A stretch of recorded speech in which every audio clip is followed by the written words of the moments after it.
There is a moving sidewalk on the Las Vegas Strip that carries you toward a Roman palace. You've seen it. Everyone has. The fountains going off in the desert heat, the fake marble, the columns, the statues, the entire mad Caesar fantasy stacked 6 stories high with a few million light bulbs burning around the clock. Caesar's Palace, one of the most recognizable buildings on Earth. Every person who has ever stepped onto that sidewalk is standing on top of a hot dog stand. 16 seats, Miami Beach. A little diner on 41st Street where the specialty was a frankfurter boiled in beer, and the beer was cheap, and the whole place could have fit inside the lobby of the casino it eventually purchased. That's not a metaphor. That's the corporate lineage. Caesar's Palace was bought by a hot dog company. And here's the part nobody tells you. The part that turns a fun piece of trivia into something with a body count. Buying that casino is what killed the hot dogs. The chain that pulled off the most audacious acquisition in the history of American fast food did not survive its own success. It got sold, hollowed out, passed around, and buried, while the thing it bought became a global empire without it. The hot dogs paid for Caesars. Caesars did not pay back. Let's start in 1950 with a man from Massachusetts named Barnett Carvin. Carvin opened a small restaurant in Miami Beach and called it Lum's. Nobody knows why. Genuinely, the origin of the name has just been lost. There's no founder named Lum, no story that survived, no explanation anybody has ever been able to dig up. A guy opened a diner, gave it a name, and 75 years later the reason is simply gone. That bothers me more than it probably should. We know the share price. We know the exact escrow figure on a casino deal. We know what the stock was trading at in December of 1981 down to the dollar. But the name on the door, the actual human decision that started all of it, nobody wrote that down. The paperwork survives and the person doesn't. That's going to be a pattern in this story. And it starts right here at the beginning, with a man we know almost nothing about who invented something people still miss 70 years later. Because Carvin did something to hot dogs that nobody in Miami was doing. He steamed them in beer. Where he picked that up is also lost. It's an old idea somewhere in the German tradition, sausage and beer being what they are. Someone was always going to put the two in the same pot. Germany had been doing versions of it for centuries, but nobody in America was building a restaurant around it. And Carvin brought it to a 16-seat joint on 41st Street in the middle of Miami Beach. And the smell of that pot coming out the door on a hot Florida afternoon was apparently enough to build a reputation on. 16 seats. That's the entire operation. You could stand at one end of it and talk to a person at the other end without raising your voice. 5 years later, 2 brothers from Philadelphia walked in. Clifford and Stuart Pearlman. Cliff was an Army veteran and a small-time lawyer working in Miami. Not a restaurant man, not a cook, not somebody who had ever run a kitchen in his life. A guy with a law practice and an appetite for a deal. Stuart was his brother and his partner in more or less everything. Between them, they put together about $10,000, and in 1956, they bought the place off Carvin. And here's the first smart thing they did, and it was smart precisely because it required doing nothing. They kept the name. Didn't change it, didn't modernize it, didn't put their own name over the door the way almost every new owner does. Kept Lum's, kept the beer, kept the recipe exactly as it was, and then they worked it. 2 grown men with law degrees and other business interests standing behind the counter of a 16-seat diner, running hot dogs across to customers, not absentee owners in the early years. In it, daily, hands-on. The recipe was specific, and the specificity is the whole reason any of this happened. Quarter-pound hot dogs, big ones, not the skinny supermarket things, a serious frankfurter with weight to it. And those went into a steaming bath of beer and water with caraway seeds, spices, and onions cooking in it. The dogs sat in that and took the flavor up. That combination doesn't belong to any regional American hot dog style. It isn't Chicago with the poppy seed bun and the sport peppers. It isn't a New York dirty water dog. It isn't Coney Island chili.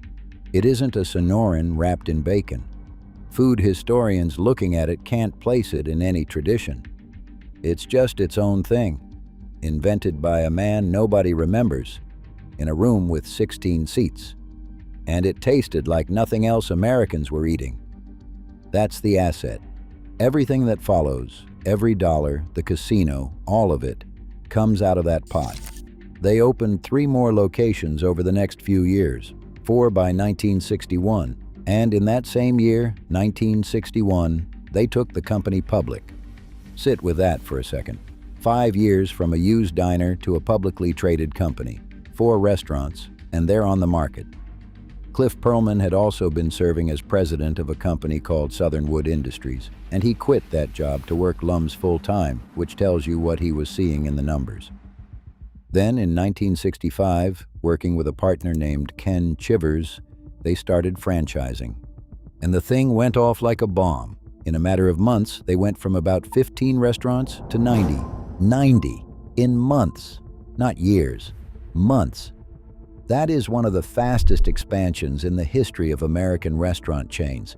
And it happened because franchising means other people's money and other people's labor building your brand for you. The Pearlmans didn't have to fund 90 restaurants. They had to sell 90 people on a dream, and the dream sold itself because the food was strange and specific and the brand was already known in Florida. Through the late 60s and into the 70s, Lum's kept climbing. Past 200, past 300, past 400 locations, with some counts putting the peak up around 450. Not just Florida anymore. All across the country, into Hawaii, into Puerto Rico, into Europe, and Milton Berle was the spokesman. If that name means nothing to you, understand the scale of it. Berle was one of the biggest television stars America ever produced. Uncle Milty, the man they credited with selling television sets themselves in the early days. People bought TVs to watch him. Having Berle as your face in that era is roughly equivalent to having the single most famous entertainer alive in your commercials. That's who was selling the beer hot dogs. And the food kept getting better, which is not what usually happens when a chain scales that fast. The Ollie Burger arrived, a heavily seasoned burger with a proprietary spice blend, and people still talk about it, still argue about it. There are internet forums where grown adults have spent years trying to reverse engineer the seasoning mix from memory, 50 years after the last one was served. Beer-steamed dogs, that burger, a real full menu, beer on tap in a family restaurant, and a Florida diner atmosphere that made you feel like you were on vacation, even if you were sitting in a strip mall in Ohio in February. By any measure, this was a triumph. A 16-seat diner turned into a 400-location international chain in 15 years. But the Pearlmans were never restaurant men, and this is the hinge the entire story turns on. They were deal-makers who happened to own a restaurant. And the moment Lum's threw off enough cash to buy things with, they started buying things. And the list of what they bought tells you everything about who these men actually were. They bought a meat packing company, Durr's Gold Seal Meats, big enough that it supplied about a quarter of the packed meat for the Lum's chain and sold to plenty of other restaurants besides. Fine, that one makes sense. Vertical integration, controlling your supply, a restaurant company buying a meat company is a normal thing to do. Then they bought a chain of Army-Navy surplus stores, Eagle Army-Navy discount stores, 86 of them when the Pearlmans got hold of it, and they grew that to 111 locations. Surplus jackets and camping gear and work boots, run through a subsidiary called Dade Wholesale Products. And then they bought a honeymoon resort in the Poconos, Cove Haven, the heart-shaped bathtub business, newlyweds in the Pennsylvania mountains. Read that list back to yourself. Hot dogs, meatpacking, Army surplus, honeymoon suites. There is no strategy there. There's no synergy, no unifying thesis about the American consumer, no plan that connects a discount surplus store in Florida to a couple's resort in Pennsylvania. That is a man buying whatever happens to be for sale because buying is the thing he enjoys and the cash is coming in, and why not? I want to be fair. This was the era of the conglomerate. In the 1960s, American business briefly believed that management was a portable skill, that a good executive could run anything, and that a company should own as many unrelated businesses as it could afford. Half the S&P was doing some version of this. The Pearlmans weren't eccentrics, they were fashionable. But fashionable and wise aren't the same thing.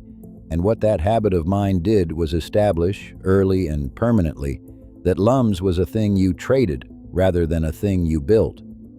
In 1969, all three businesses combined brought in about $23.2 million in sales, yielding $2.8 million in net income. Hold that number in your hand, $2.8 million a year in profit. A good, healthy, successful, mid-sized American company. Now let's go to Las Vegas. Caesars Palace opened in 1966, and by 1969 it was 3 years old and already the most famous casino on the Strip. Jay Sarno built it, and Sarno was a lunatic in the very best sense of the word. He had a vision of a Roman fantasy in the middle of the Mojave Desert, and he executed it without a single note of irony. Cocktail waitresses in togas, marble everywhere, statuary, fountains out front that shot water into the dry desert air as a pure act of conspicuous impossibility. 500 rooms. It wasn't a hotel with a theme. It was a delusion built at full scale, and Americans loved it instantly. In 1967, Evel Knievel jumped those fountains on a motorcycle and crashed catastrophically on the landing, and the footage went everywhere, and Caesars became the single most recognizable casino in the world. And the federal government was circling. The suspicion, never fully proven in a courtroom but persistent and serious enough to move people, was that Caesars had organized crime money in it, that the names on the paperwork weren't the people whose money was actually in the walls. Pressure built on the ownership to sell. So Caesars Palace went on the market, $60 million, and the hot dog company bought it. I want to be precise about the arithmetic, because the arithmetic is deranged. A company earning $2.8 million a year in net income bought a $60 million casino. That's not a stretch. That's not aggressive. That is purchasing an asset worth more than 20 times your annual earnings, the equivalent of a family earning $80,000 a year buying a house for $1.7 million with no down payment. It should not have been possible. They didn't have the cash. Nobody in that company had that cash. So Clifford Pearlman started dismantling the empire for parts. In 1970, he sold Dade Wholesale, the Army-Navy stores, all 111 of them, for $8.5 million. He sold Durs, the meatpacking company, for $5 million. $13.5 million, raised by liquidating 2 of the company's 3 legs. That covered the $2 million escrow the deal with Sarno required, and the rest of the purchase came together with debt and stock. And that same year, Lums Incorporated was admitted to the New York Stock Exchange. Look at where these men are standing in 1969. A company that began as a used 16-seat diner is now listed on the NYSE. 400 restaurants across the United States and overseas. Milton Berle on television selling their hot dogs, and they have just purchased the most glamorous casino in Las Vegas, a building the whole country has watched a man crash a motorcycle in front of. That is the summit. There is no higher point in this story. Everything from here is descent, and the descent begins with a decision that looked, at the time, like the smartest thing anybody had ever done. 2 years later, in 1971, the Pearlmans sold Lums. All of it, every restaurant, the name, the brand, the beer-steamed hot dogs, the recipe from 1950, the thing that had generated every dollar they'd ever used to buy anything, the entire food operation, gone. And then they renamed the parent company Caesars World. That's the moment. That's the actual death. Right there in 1971, 11 years before the bankruptcy and 46 years before the last location closed. The company Barnett Carvin founded and the Pearlmans built stopped existing as itself and became a casino corporation with a Roman name. The hot dogs were the launch stage, used up, detached, and dropped into the ocean while the rocket kept climbing. Gambling, not grills. That was the bet. And on paper, it was the correct bet. Caesars World became a giant. 8 casinos and resorts over the years. Caesars Tahoe, the Boardwalk Regency in Atlantic City, properties in the Poconos, a name that still means something on the Strip right now in 2026, decades after everyone involved has left the building. The man who bought Lums was John Y. Brown Jr., and he arrived with the single best resume in the American restaurant industry. Brown was the chairman of Kentucky Fried Chicken. He was the man who had taken Colonel Sanders' company, bought it from the old man himself, and turned it into a global machine. One of the great operators of the era, no question about it. He'd go on to become the governor of Kentucky. If you were handing over a struggling restaurant chain and you could pick anybody alive to run it, you'd have picked John Y. Brown. And Brown went looking for a hamburger. He wanted to fix the menu, wanted a burger that could compete, and he went hunting across America for the best one he could find. He found it in Florida, a heavily seasoned burger made by a man named Ollie. In 1971, Brown paid $1 million for that recipe. $1 million in 1971 for the instructions to a hamburger. That's somewhere north of $6 million in today's money, handed over for a seasoning blend. And I love that detail, and here's the strange thing. I don't think it was stupid. I think Brown understood something most restaurant executives never figure out. The recipe is the only defensible asset a restaurant chain has.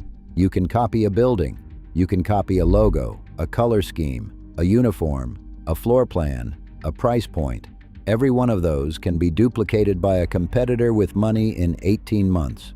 What can't be copied is a flavor that people are loyal to, a specific taste that lives in someone's memory and that they will drive across a city to get. Brown bought the one thing that lasts, and the proof is that the Ollie Burger is exactly what survived.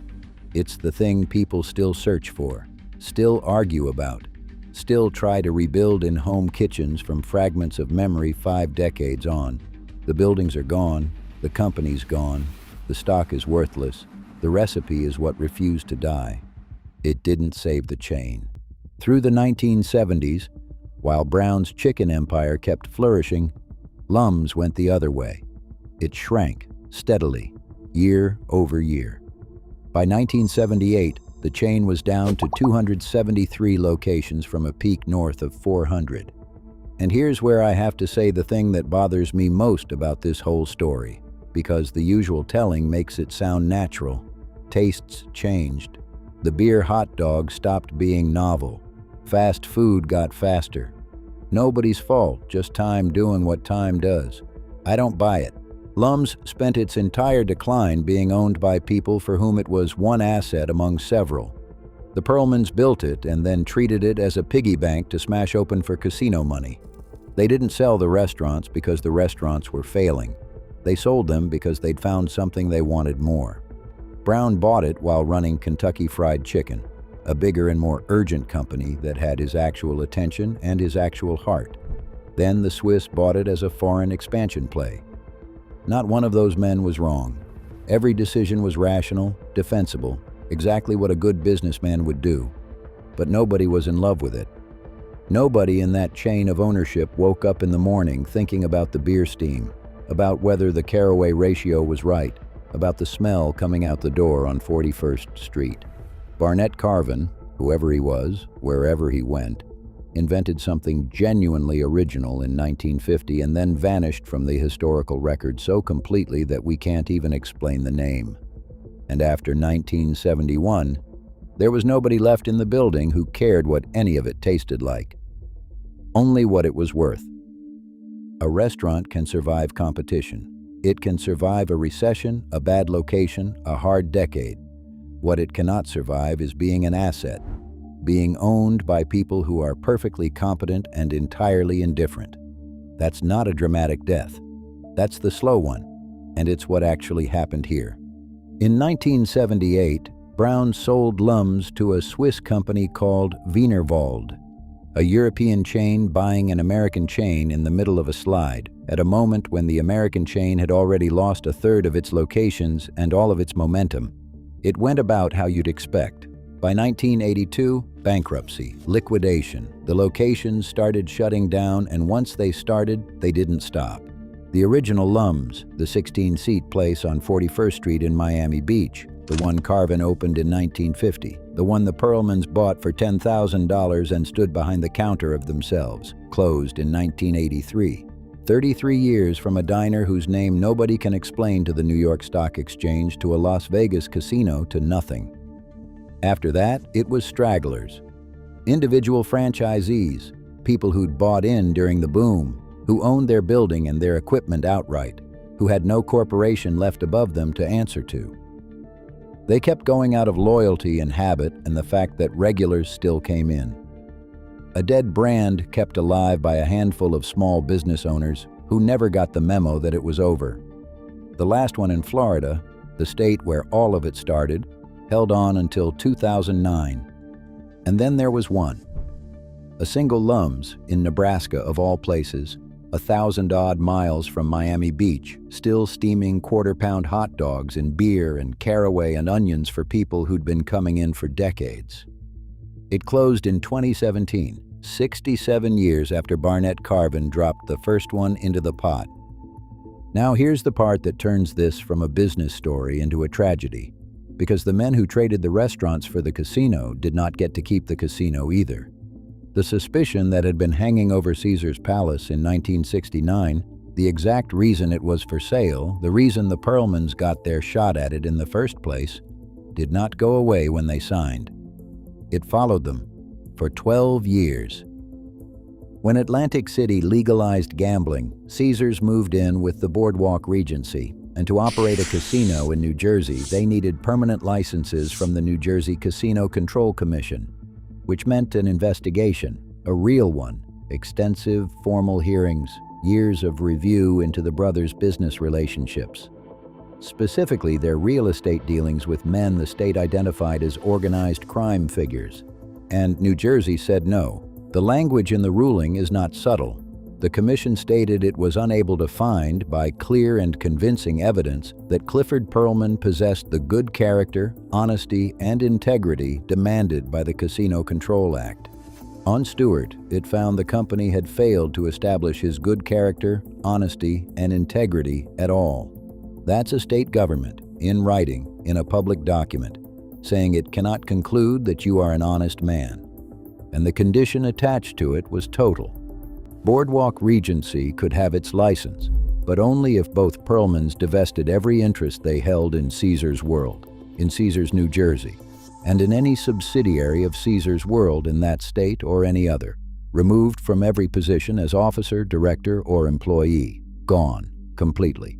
So in 1981, Caesars World bought them out. $98 million for their 18% stake, roughly 4.8 million shares, paid at $20 a share when the stock was trading at about 10, double the market price, twice what the shares were worth, to make two men disappear. Shareholders at the annual meeting stood up and said so out loud. One of them told the board directly that it seemed exorbitant, that he felt it was unjustified, and the board approved it anyway, overwhelmingly, because the alternative was losing Atlantic City entirely. The company would rather overpay $50 million than lose the New Jersey license. The mechanics of that day are almost comic. The Pearlmans were re-elected to the board of directors that morning, with everyone in the room understanding they would resign immediately. The board met right after the meeting, approved the buyout, and accepted their resignations in the same session. Elected and gone within hours. Clifford held on a little longer in Nevada. He stayed as chairman of the Las Vegas property under a carve-out. Then in 1982, New Jersey came back and demanded he step down from Caesar's Palace too, and he took the deal, and that was the end of it. 13 years. That's what the trade actually bought them. They gave up a 400-location international restaurant chain, a brand, a recipe, a thing they'd built with their own hands from a 16-seat room for 13 years in the casino business, ending with a state regulator declaring in public that it could not vouch for their honesty and forcing them out of the building they'd bought. They didn't stop, for the record. These were not men who quit. They turned around and bought the Dunes, directly across the street from Caesars, and Nevada licensed them for it in 1983. The same brothers New Jersey had thrown out were found perfectly suitable in Las Vegas, which tells you something about the difference between those two states in that era. But Caesars was gone. The thing they'd sold the hot dogs to get was gone, and they'd been paid to leave it. So look at where the bet ends up. Both halves came apart. The restaurants died in bankruptcy. The casino kept going without them and got bigger every year. Caesar's World was eventually absorbed into a larger gaming company in 1999. The name lives on, the palace still stands, the fountains still fire off into the desert night. The moving sidewalk still carries thousands of people a day toward those columns, and not one of them is thinking about Miami Beach.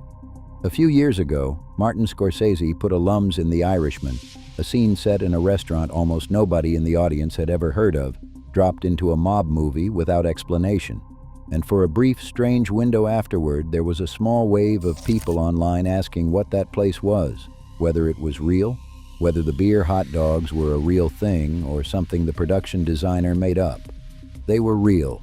A quarter-pound Frankfurter, steamed in beer and water with caraway seeds and onions, invented in a 16-seat diner in Miami Beach by a man whose reason for choosing the name is lost forever. Sold to two lawyer brothers for $10,000. Franchised from 15 locations to 90 in a matter of months. Advertised by the most famous comedian in America. Listed on the New York Stock Exchange. Cashed in to buy a Roman palace in the Mojave Desert. Handed to a chicken magnate who paid $1 million for a hamburger recipe trying to save it. Sold to the Swiss. Bankrupted in 1982. And finally extinguished in Nebraska in 2017 while nobody at all was looking. The casino got the marble and the fountains and the immortality. The hot dogs got a scene in a movie. Go stand on that sidewalk sometime. Look up at the columns and the statues and the whole ridiculous Roman fantasy burning electricity into the desert sky, and remember that the money came from somewhere. Somebody paid for that, and it wasn't Caesar.